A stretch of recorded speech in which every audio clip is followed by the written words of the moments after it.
शिंदेंच्या शिवसेनेची संध्याकाळी बैठक होणार आहे। मुंबईतल्या आजी माजी खासदार आणि आमदार यांच्यासह काही प्रमुख नेत्यांची ही बैठक असेल। या बैठकीला उपमुख्यमंत्री एकनाथ शिंदे उपस्थित राहण्याची शक्यता वर्तवली जाते। मुंबई महानगरपालिका निवडणुकीच्या तयारीसाठी ही बैठक होणार असल्याचं देखील कळतंय। या घडीची महत्त्वाची ही बातमी, मुंबई महानगरपालिका निवडणुकीकरता आता शिंदेंच्या शिवसेनेनं देखील कंबर कसण्यास सुरुवात केलेली आहे।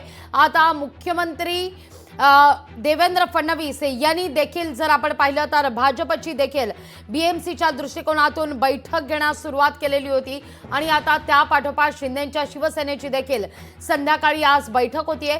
मुंबईतील आजी माजी खासदार आणि आमदार यांच्यासह काही प्रमुख नेते या बैठकीत सहभागी होणार आहेत। या बैठकीला उपमुख्यमंत्री एकनाथ शिंदे उपस्थित राहण्याची शक्यता सुद्धा वर्तवली जाते। या सगळ्या विषयी अधिक माहिती घेण्याकरता थेट जाऊया आपले प्रतिनिधी चेतन ननावरे यांच्याकडे। चेतन, काय अधिक माहिती या सगळ्या संदर्भात? आता बीएमसीच्या दृष्टिकोनातून मोर्चे बांधणी करण्यास सुरुवात झालेली आहे। सगळ्यात महत्त्वाचं म्हणजे 11 तारीख होती। 11 तारखेला खरं तर या सगळ्या संदर्भात सुनावणी होणार होती स्थानिक स्वराज्य संस्थांच्या निवडणुकी संदर्भात, पण आता मात्र त्याची तयारी कुठेतरी केली जाते आणि त्या दृष्टिकोनातून शिंदेंची शिवसेना सुद्धा चांगलीच कामाला लागताना दिसतेय।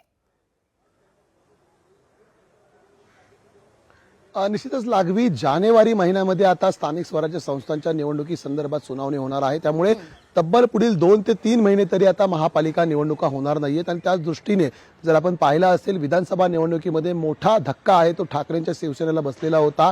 मोठ्या संख्येने त्यांच्या आमदारांचा पराभव झालेला होता मुंबईमध्ये आणि आता विधानसभेनंतर पुन्हा एकदा कुठेतरी महानगरपालिकेमध्ये सुद्धा धक्का देण्याच्या तयारीमध्ये शिवसेना दिसत आहे। ठाकरे गटाला विशेषतः पाहिलं तर शिवसेनेच्या आजी माजी खासदार आमदारांची आणि प्रमुख पदाधिकाऱ्यांची बैठक बोलावण्यात आलेली आहे।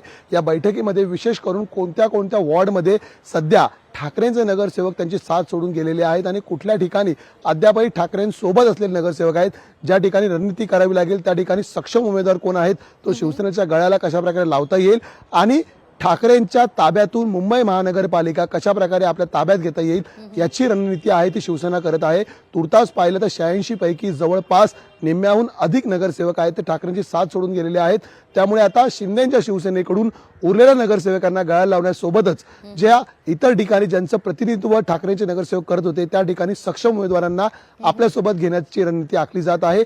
आता जर संख्याबळ पाहिलं तर सध्या सगळे माजी नगरसेवक आहेत, मात्र ज्या वॉर्डमध्ये वर्चस्व होतं त्या ठिकाणी भाजप आणि शिवसेना अर्थात शिंदेची शिवसेना यांचं संख्याबळ पाहिलं तर मुंबई महानगरपालिकेवरती सत्ता बसण्या इतपत संख्याबळ आलेलं आहे। मात्र जर महापौर शिवसेनेचा बसवायचा असेल तर भाजपपेक्षा नक्कीच जास्त जागा निवडून आणण्याचं आव्हान आहे ते शिवसेनेसमोर असेल। त्यामुळे ठाकरेंना मात देताना भाजपहून अधिक जागा निवडून आणण्यासाठी आज रणनीती आखली जाईल। लागवी अगदी चेतन, आज संध्याकाळी शिंदेंच्या शिवसेनेची बैठक होतीये बीएमसी संदर्भात रणनीती ठरवण्याच्या दृष्टिकोनातून। मग जी महायुतीची बैठक होण्याची शक्यता वर्तवली जाते मंत्रिमंडळ विस्तारासंदर्भात, ज्याच्यावर चर्चा सुरू आहे की शिंदे या बैठकीत सहभागी होणार की होणार नाही, त्या दृष्टिकोनातून जर ही बैठक होणार असेल संध्याकाळी तर मंत्रिमंडळ विस्ताराच्या बैठकीला शिंदे उपस्थित राहणार का की पुन्हा या बैठकीत शिंदेंची अनुपस्थिती दिसेल? काय नेमकी शक्यता वर्तवली जाते?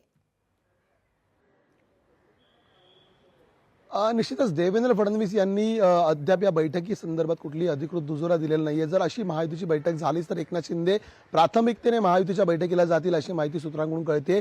या उलट मग महानगरपालिकेसंदर्भातील बैठकीला श्रीकांत शिंदे किंवा अन्य नेत्यांकडूनही मार्गदर्शन केलं जाऊ शकतं किंवा या बैठकीच्या वेळेत बदल करण्याचं नियोजन शिवसेनेने केलेलं आहे। मात्र तुर्तास तरी प्राथमिक दृष्ट्या महानगरपालिकेच्या बैठकीसाठी एकनाथ शिंदे उपस्थित राहतील अशी चर्चा सुरू आहे।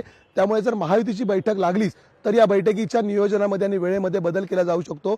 मात्र तुर्तास तरी आपण म्हणू शकतो की एकनाथ शिंदेने मुंबई महानगरपालिकावरती शिवसेनेचा भगवा झेंडा फडकवण्यासाठी तयारी सुरू केलेली आहे। लागवी चेतन, तुर्तास धन्यवाद तुम्ही दिलेल्या एकूण सविस्तर माहिती करता।